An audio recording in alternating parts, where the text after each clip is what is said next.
उपमुख्यमंत्री अजितदादा पवार यांच्या निधनाने शोक व्यक्त करत बुलढाणा बंद। उपमुख्यमंत्री अजितदादा पवार यांचे अपघाती निधन झाल्याने बुलढाण्यात शोक संवेदना व्यक्त करत अजितदादांना श्रद्धांजली अर्पण करण्यात आली। यावेळी सर्वपक्षीय नेत्यांनी बुलढाणा शहराचा जिल्हा बंदची हाक दिली।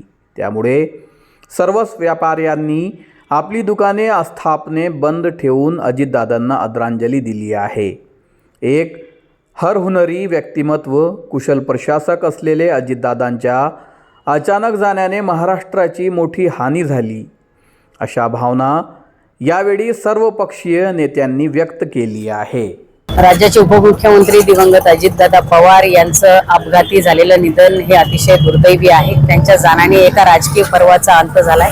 असा हरहुन्नरी नेता, प्रचंड दांडगा जनसंपर्क आणि प्रशासनावर प्रचंड पकड असलेला नेता पुन्हा होणे नाही। आज त्यांच्या दुर्दैवी निधनाच्या पार्श्वभूमीवर बुलढाणा शहरातील सगळ्या नागरिकांना आम्ही बंदचं आवाहन करतोय। जी काही आज हानी झाली त्यांच्या जाण्याने ती प्रचंड मोठी हानी आहे, ती कधी भरून निघणार नाही। दिवंगत अजितदादा पवार यांना भावपूर्ण आदर।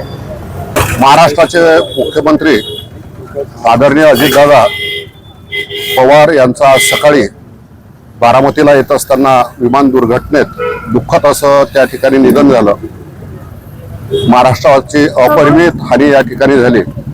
बुलढाणा जिल्ह्यामध्ये आणि बुलढाणा शहरामध्ये सर्व पक्षांनी दादांना आदरांजली व्यक्त करण्यासाठी, दुखवटा व्यक्त करण्यासाठी आज बुलढाणा शहरातील आणि जिल्ह्यातील सर्व मार्केट बंदचं आवाहन केलेलं आहे। सर्व व्यापारी प्रतिष्ठानं स्वयंस्फूर्तपणे सर्व व्यापाऱ्यांनी आणि प्रतिष्ठानच्या मालकांनी त्या ठिकाणी बंद केली आहे। महाराष्ट्राचे लाडके नेते उपमुख्यमंत्री अजितदादा पवार यांचं आज अपघाती निधन झालं।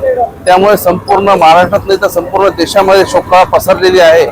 या दुःखामध्ये संपूर्ण सर्व पक्षीय यामध्ये सहभागी आहेत।